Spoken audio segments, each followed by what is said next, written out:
할렐루야, 감사합니다. 자, 이 시간에 우리가 계속해서 회개 열매, 자, 16절부터 공부합니다. 자, 여러분, 회개는 반드시 열매가 있습니다. 그래서 회개는 그냥 회개로 끝나지 않습니다. 이 회개의 신앙 속에는 반드시 은혜가 결부되어 있죠. 그러면은 회개는 어떤 열매를 맺는가? 자, 회개의 열매. 회개 열매는 크게 세 가지 열매가 맺혀지는데, 첫 번째는 거룩으로 연결됩니다. 거룩한 생활. 그 다음에는 죄의 고백과 용서. 거룩한 생활, 거룩함과 그 다음에는 용서라는 부분들과 연결되고, 그 다음에는 또 무엇입니까? 평생 계속되는 회개, 그죠? 계속됨에 대한 이 회개가 열매로 또한 일어납니다.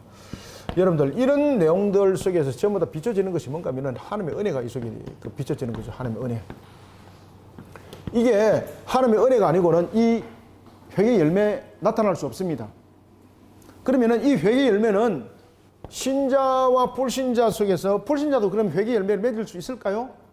아니죠.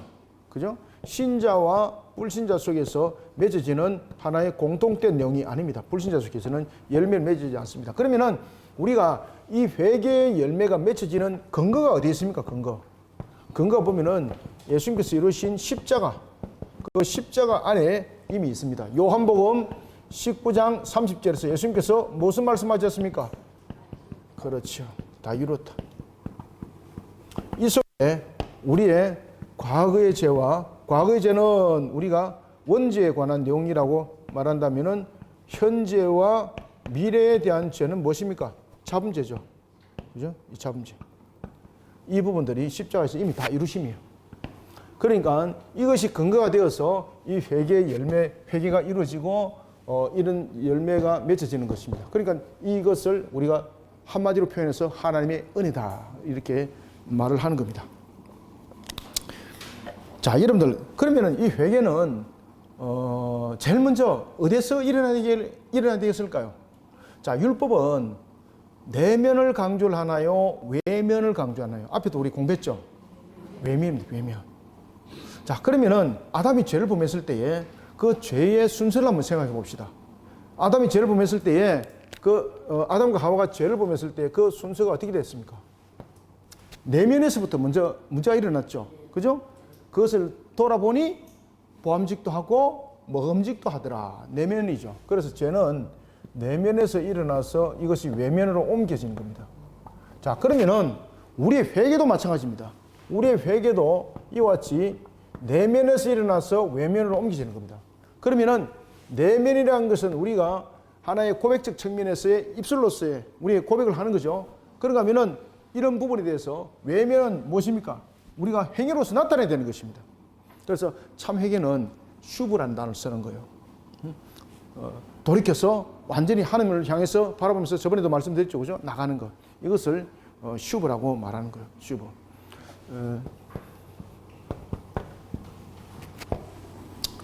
이 슈브라는 것은 뭔가 하면은 이 죄라는 것으로부터 그냥 이 상태 속에 내가 잘못해서 이게 아니에요. 죄로부터 완전히 등을 지는 거예요. 그리고 하나님께 나가는 거예요. 이런 부분들. 그래서 죄는 내면에서부터 외면이 일어난 것처럼 회개도 내면에서 일어나서 외면으로 가야 되는 거예요. 자, 그래서 외면적인 회개와 내면적인 회개에 대해서 이제 칼빈이 이야기를 합니다.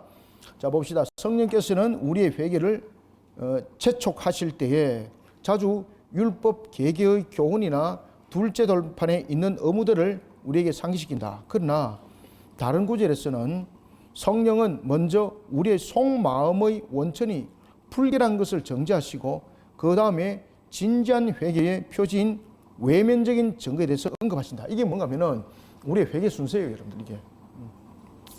자, 이와 같이 우리의 모습 속에서 먼저 성령께서 우리로 하여금 그 원천을 밝혀보게 하죠. 그죠? 마음의 원천에서 그것을 밝혀보게 하는 거죠. 이게 회개 순서입니다. 자, 다음에 17절 넘어갑시다. 자, 그러면은 회개의 외면적 실천이 주된 문제가 되어서는 안 되는 이유. 특히 여러분들, 회개의 외면적 실천이 주된 문제가 된다는 것은 이게 하나의 그 율법적 사고 속에서 나타남이지 않습니까? 특히 이제 유대인들은 내가 바리새인들 그러지 않습니까? 내가 율법을 다 지켰다 그러잖아요. 그들이 율법을 다 지켰다 그럴 때 그들은 외면을 말할까요? 내면을 함께 말할까요? 외면적으로 행위를 말하고 있습니다. 그래서 예수님께서도 그러지 않습니까? 너희들이 그 행위로서는 지켰지만 그 마음으로 지켰느냐 물어보는 거죠. 자, 어떤 사람들은 여러 구절에서 특히 요엘서에서 통곡하며 금식하며 죄를 쓴다는 것을 읽고 회개는 주로 무엇이라? 그렇죠. 이 행위입니다. 행위. 회개는 주로 금식이나 우는 것이라 생각한다. 이런 오해는 풀어야 한다. 자, 밑에 줄 오른쪽. 그러나 통곡하며 금식하는 것은 회개에 항상 또 필연적으로 따르는 결과가 아니고 특별한 경우에 한한다. 그래서 먼저 회개는 어디서부터 일어나야 된다는 겁니까? 내면에서. 자, 18절. 자, 하나님 앞과 사람 앞에서 죄를 고백하는 것에 대해서 한번 봅시다. 회개는 죄책에 대한 고백이라기보다 하나님께로 어떻다? 돌아서는 것이다. 그거 다 써놓으세요. 슈브. 여기 슈브입니다. 슈브.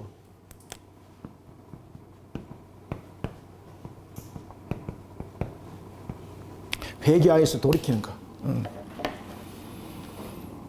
회개는 죄책에 대한 고백이라기보다 하나님께로 돌아서는 것이다. 그러니까 죄책에 대해서 고백이라는 것은 책망에 대해서 그것을 이 하나의 내용들을 가지고 이야기를 하는 건데 후회하는 것도 그 속에 있는 거죠. 그죠? 근데 여러분이 잘 아셔야 될 것은 회개는 뭔가 하면은 그 죄로부터 탁 돌아서는 거예요. 이렇게. 그래서 돌이킴이에요. 돌이킴. 근데 돌이키는데 누구를 바라보는 거예요? 그렇죠. 하나님 바라보고 가는 거예요. 하나님께 돌아서는 것이며 동시에 벌과 심판대 앞에서는 이를 피할 수 있도록 하나님께 간구하는 것이다. 자, 5째 줄 밑에 내려갑시다. 6째 줄이네. 자, 한 백성이 회개했다고 할 때에 그들은 우상 숭배와 그 밖의 중대한 죄악에서 어떻게 돌아섰다는 뜻이다. 계속해서 뭘 강조해요? 슈브를 강조해요. 슈브. 그래서 슈브라는 단어를 여러분 잘 기억하셔야 됩니다.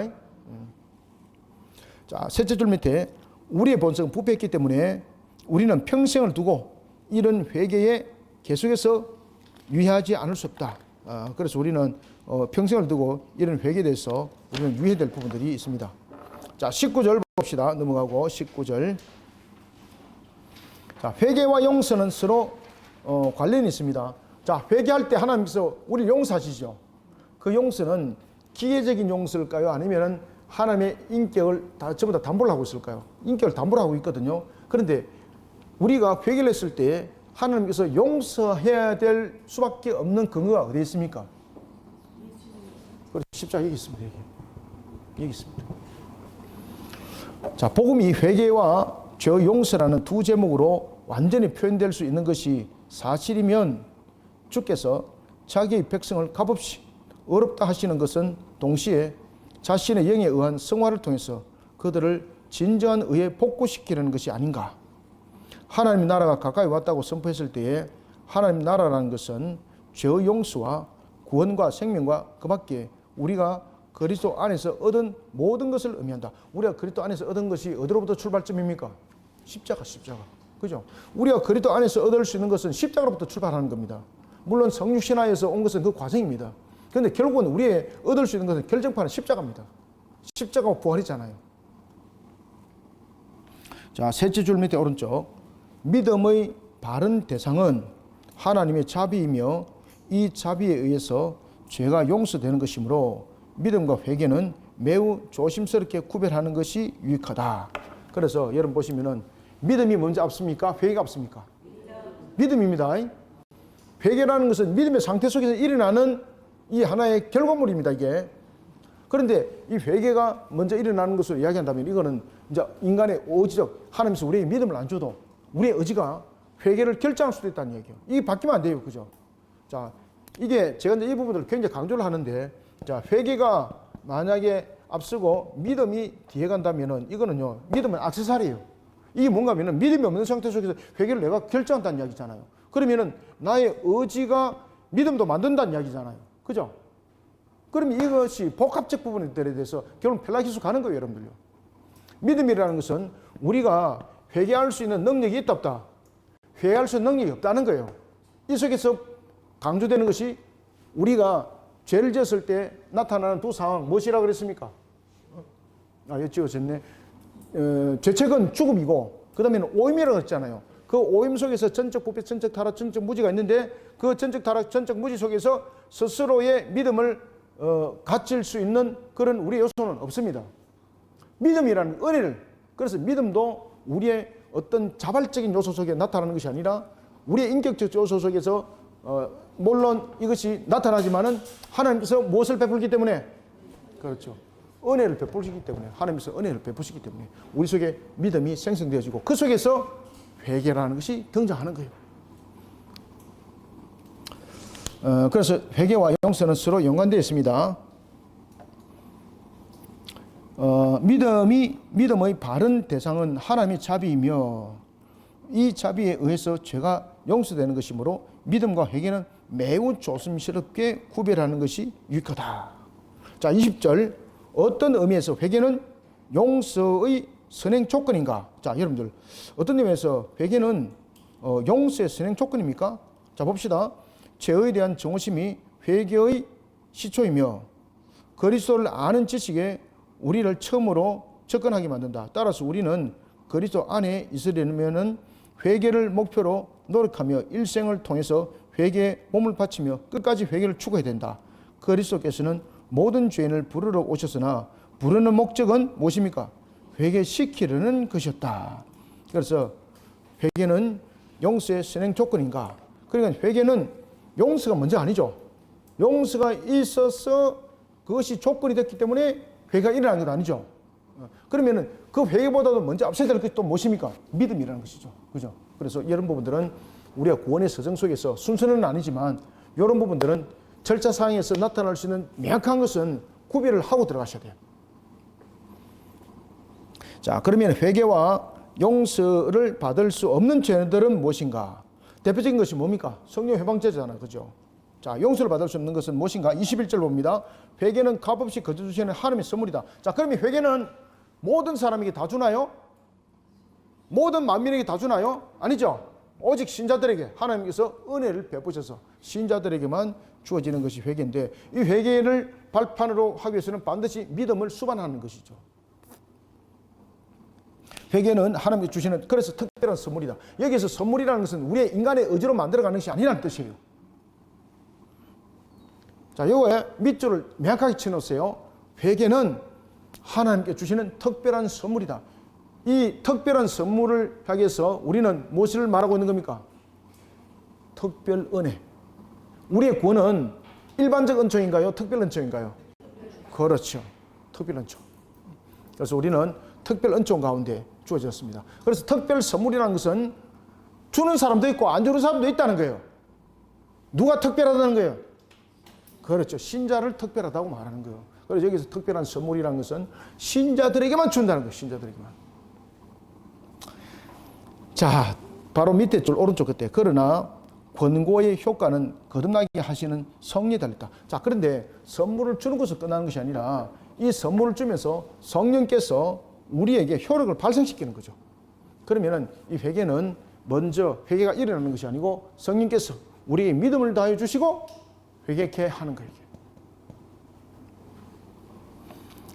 자, 밑에 줄 의식적으로 배교하는 자들. 자, 여러분들, 이게 이제 우리 앞에서도 봤습니다. 율리아누스가 성령 회방죄 대표적인 사람이라고 그랬죠. 그죠? 자, 여기도 보면은 그가 의식적으로 배교했잖아요. 처음에는 그가 출발이 그리스도인으로 출발했거든요. 그러면서 신플라톤주의 속에 그가 젖어들면서 이제 기독교를 이제 본격적으로 공격을 해요. 그리고 그가 황결됐을 때는 완전히 뒤바뀌죠.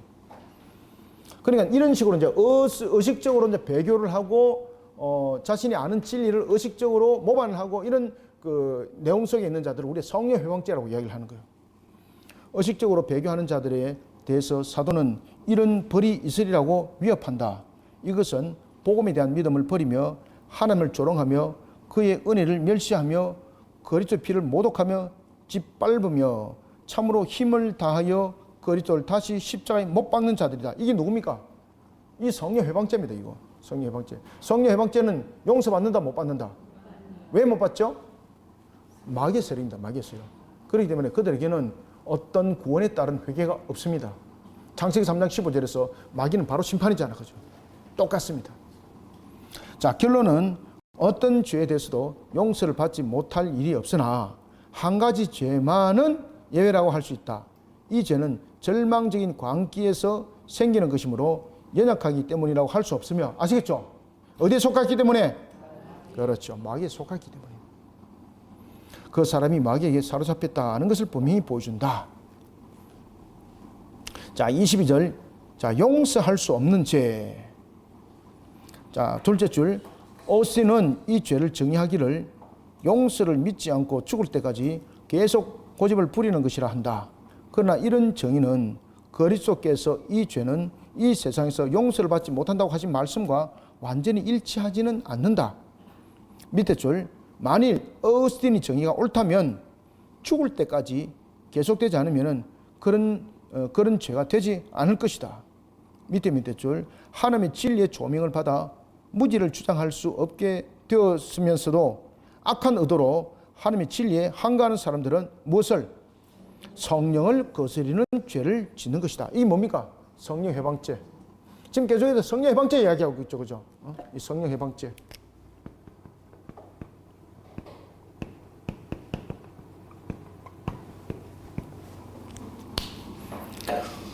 하나님의 진리의 조명을 받아 무지를 주장할 수 없게 되었으면서도 악한 의도로 하나님의 진리에 항거하는 사람들은 성령의 거스리는 죄를 짓는 것이다. 하나님의 아들에 대해서 비난을 던지면서 어떻게 동시에 성령을 비난하게 되지 않을 수 있을까? 하나님의 진리를 모르고 무의식적으로 공격하는 사람들은 그렇지 않을 것이다. 그러니까 여러분 보시면은 우리가 무지 상태 속에 놓여 있다고 그래서 전부 다 마귀의 자녀가 아닙니다. 우리도 처음에는 영적 무지 상태 속에 있었지만 성령께서 우리를 밝히 조명했잖아요. 그런데 마귀의 자녀들은 이런 영적 무지와 다릅니다. 그들은 이미 그에 속했기 때문에 본질의 요소 속에서 하나님께서 그들에게 조명해 주지 않는다는 겁니다. 하나님께서는 구원할 자와 구원받지 못할 자 부분에서 하나님께서 물론 결정을 합니다만 하나님이 모든 걸 아시잖아요. 그죠? 아시는 측면에서의 이 내용들을 우리에게 다시 한 번 더 정리해 주고 있는 겁니다. 하나님의 진리를 모르고 무의식적으로 공격하는 사람들은 그렇지 않을 것이다. 밑에 줄. 어떤 사람들은 자기들이 논박하며 반대하는 것이 하나님의 말씀인 줄 어떻다? 그렇죠.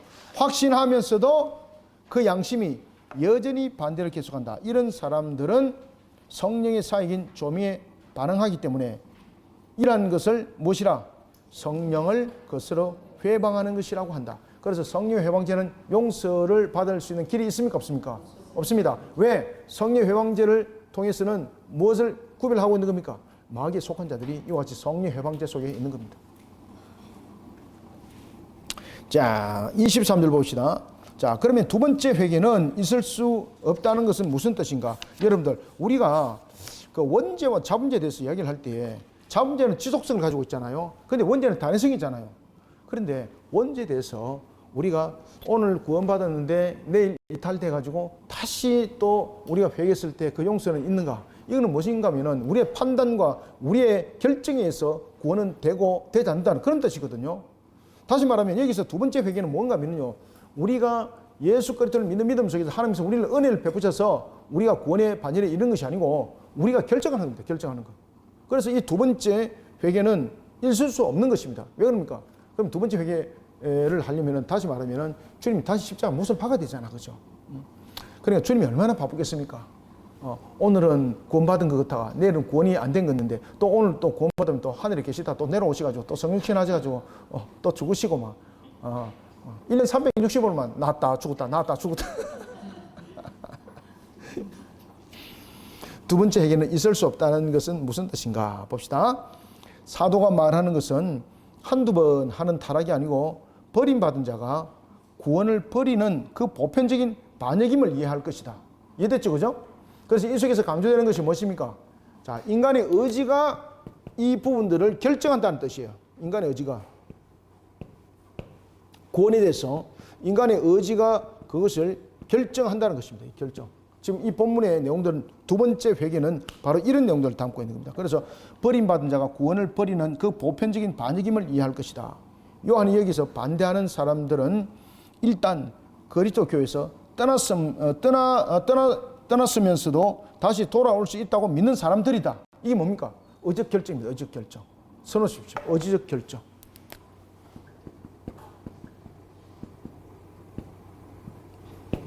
내가 지금 예수를 믿고 있는데 지금은 내가 바빠서 어떤 내용들 때문에 다른 내용들 때문에 예수를 지금 버려야 되겠어. 자, 버리고 갔다는 겁니다. 그리고 왜 버리고 갔는가 하면은 다음에 내 의지가 다시 결정하면 되는 거니까. 자, 이렇게 이야기를 한다는 거예요. 이게 맞느냐 이 말입니다. 왜 칼빈이 여러분 이런 이야기를 할까요?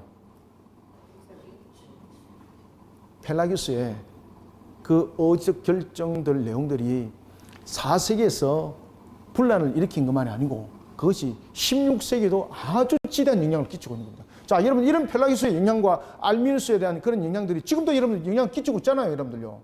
그래서 구원에 대해서 인간의 의지를 굉장히 강조하고 있는 요소들이 그 속에 있는 겁니다. 우리가 결정하면 되지. 여러분, 구원은 우리가 결정하는 것 아니죠. 우리가 결정하는 것 같으면은 오늘은 이렇게 결정을 했다가 언제든 간에 내가 선택하면 되는 거잖아요. 그죠? 그래서 오늘 본문도 그 이야기를 하는 겁니다. 요한이 여기서 반대하는 사람들은 일단 그리스도교를 떠나면서도 다시 돌아올 수 있다고 믿는 사람들이다. 즉 그리스도의 친교를 의식적으로 또 고의로 배척한 사람들에 대해서는 다시 돌아오는 것을 허락하지 않습니다, 여러분들요. 자, 24절 내려갑시다. 자, 용서받을 수 없는 자들은 회개할 수 없는 사람들이다. 맞습니까? 틀렸습니까? 용서받을 수 없는 사람들은 회개할 수 없습니다. 네, 맞습니까? 네. 하나님께서 먼저 은혜를 베풀지 않으시면은, 자, 여기서 굉장히 중요한 이야기를 했습니다.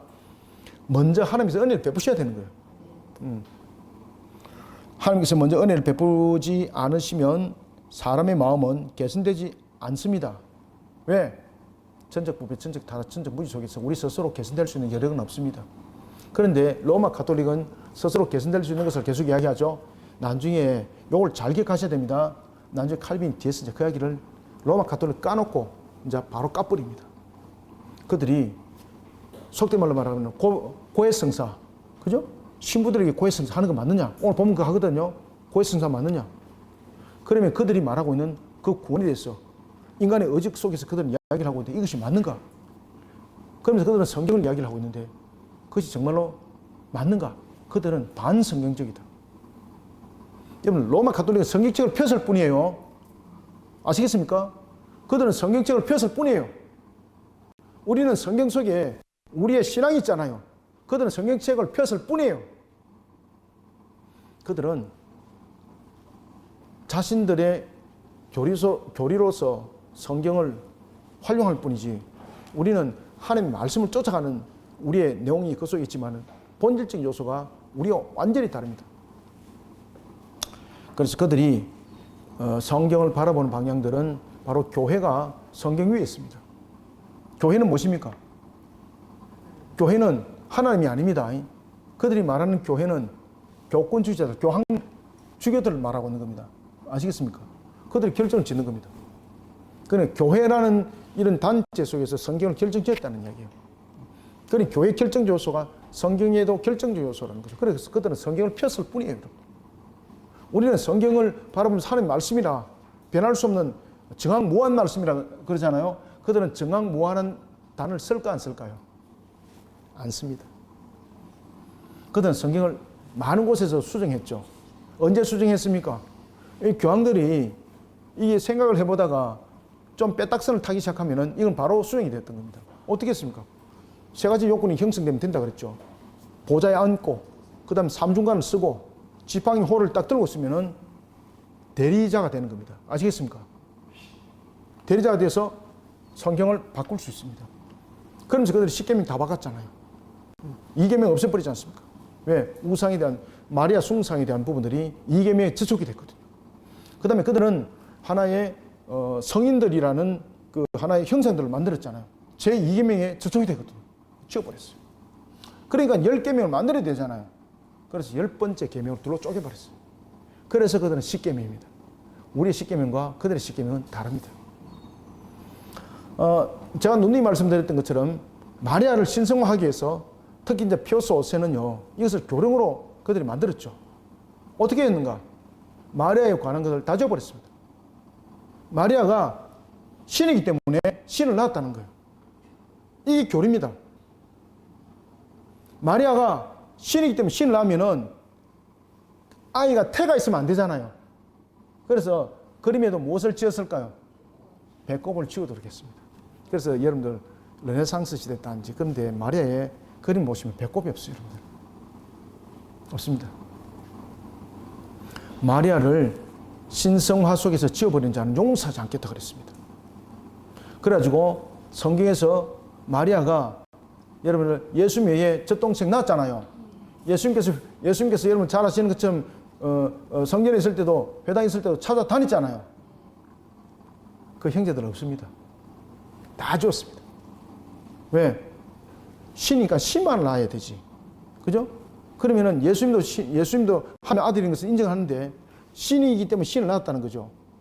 그런데 형제들이 쭉 있는데 그럼 첫 번째 신, 두 번째 신, 세 번째 신 다 있는 거잖아요. 그래서 그들의 이름을 지어버려요. 예수님만 딱 두는 거예요. 자, 봅시다. 용서받을 수 없는 자들은 회개할 수 없는 사람이다. 하나님께서 먼저 은혜를 베풀지 않으시면은 사람의 마음은 개선되지 않는다는 것은 확실하다. 오른쪽. 그러나 버림받은 자들이 재난을 당해서 그 해결점을 찾기 위해서 하나님을 찾아야 되겠다고 깨달으면서도 하나님께서 가까이 오시면 반드시 도망하여 마음이 산란하고 맹목적으로 고통스러워하는 것을 회심이니 기도니 하고 부르는 것은 합당하지 않다. 하나님께서 가까이 오면 도망가는 것, 이거를 회개라고 말하면 맞느냐 이 말입니다. 하나님께서 가까이 왔는데 무릎 꿇고 주께로 돌았어야 되는 슈브잖아요. 그러니까 오니까 둘이서 도망가 버리니 이것을 회개라고 말하면 맞느냐 이 말입니다. 굉장히 극단적 표현을 한 거죠, 그죠? 그러니 용서받을 수 없는 사람들의 회개는 회개 아니라는 거예요. 자, 그래서 가짜 회개와 진짜 회개에 대해서 이야기를 하겠다는 겁니다. 25절. 특히 이제 여러분들 보시면은 여기 대표적인 인물이 두 인물이 있는데 하나는 아합이고 하나는 에스입니다. 아합. 여러분들 아합도 하나님께서 그를 도우셨죠, 그죠? 아합. 에서. 그럼 보자는 겁니다. 가짜 회개와 진짜 회개. 자, 위선자들 세 번째 줄. 위선자들은 이와 같이 얼마 동안 용서를 받기도 하지만 아합 같은 경우도 하나님께서 그에게 길을 열어줬지 않습니까? 얼마 동안 용서를 받기도 하지만 하나님의 진노는 항상 그들 위에 머물러 있다. 이것은 그들 위해서가 아니라 모든 사람에게 하나의 경계로 삼기 위한 것이다. 그래서 하나님께서 그를 바로 벌하지 않는 이유도 하나의 경계로 삼기 위해서다. 에스도 마찬가지다. 자, 41쪽 봅시다. 에스에게도 같은 현상을 볼 수 있다. 그는 거절당했으나 그의 눈물로 인하여 현세의 축복은 허락되었다. 자, 둘째 줄 밑에 오른쪽. 그러나 그에게 동물적인 인간으로서의 위안은 남아 있었다. 즉 땅의 기름짐과 하늘의 이슬로 기름지게 되리라는 것이었다. 그래서 여러분들 보시면 왜 에스를 하나님께서 그의 살 곳을 허락하지 않았습니까? 기름진 땅을 허락하시고, 이것은 뭔가 하면은 그저 이 땅에서 살아가는 부분에 대해서 위안적 요소 속에서 준 것입니다. 이런 부분들은 하나의 참 회개와 가짜 회개 속에서 구별되는 하나의 어떤 대표적인 사례이기도 합니다. 그래서 우리가 에스가 눈물을 흘리고 그래 했다 그래서 하나님께서 그것을 받아들이는 것이 아니고, 그것은 여러분들 잘 아시는 것처럼 에스와 야곱에 대한 부분들은 이미 하나님께서 선택과 유기에 대한 부분들을 설명하고 있는 거거든요. 그래서 그 야곱의 부분들도 받아들였지만 에스의 부분도 받아들였다. 에스도 그 기름 땅을 허락하셨다. 그러면은 그것은 무엇인가? 하나님께서 그를 회개 측면에서 참 회개 속에서 받아들이는 것이 아니라 어떤 것입니까? 그냥 잠정적으로 허락한 것이다. 쉽게 말하면은 여러분 동물적 인간으로서 위안이다 이렇게 보는 겁니다. 우리가 동물도 보면은 살아가는 것이 보면은 뭐 어떤 동물은 초목에서 살아가고 어떤 동물은 뭐 들판에서 또는 또 꼴짝에서 살아가고 뭐 돌밭에 살아가고 여러 가지 유형들이 있지 않습니까? 그죠? 그래 하나님께서 그런 부분들을 잠시 이 땅에 살아가면서 허용하는 그 과정 속에 있는 것입니다. 그래서 에스가 기름진 곳에 있는 것은 하나님께서 축복하여서 구원의 백성으로서의 그 모습이 아닌가라고 보시면 안 된다는 거죠. 에스 같은 경우는 무엇입니까? 그래서 동물적인 인간으로서의 위안이다. 그러면 이게 속된 말로 말하면은 잠정적으로 이 땅에 살아가는 동안에 잠정적으로 허용한 것에 불과한 것입니다. 자, 우리가 이런 예는 그냥 보편적인 모습 속에도 증거되고 있죠. 우리가 구원의 백성은 아니지만은 모든 사람들이 일반적으로 누릴 수 있는 것들이 있죠, 그죠? 우리가 권위 백성은 아니지만은 부귀를 누리고 있는 사람들, 또한 장수하는 사람들, 이게 여러분 권위 백성으로서만 볼 수 없는 거잖아요. 그래서 그런 부분들은 그냥 하나님께서 잠정적으로 일반적 은총 속에서 허용했을 뿐이라는 것을 기억하시길 바랍니다. 자, 우리가 진실하게 또 충심으로 회심할 때 무가치한 자들이 조금이라도 자신에 대한 불만을 표시하면 자비를 베푸시는 하나님께서 우리를 기꺼이 용서하시리라는 것은 의심할 여지가 없기 때문이다. 자, 잠깐 여기서 멈추고 우리가 4장 넘어갑시다. 잠깐 여기서 스톱하겠습니다.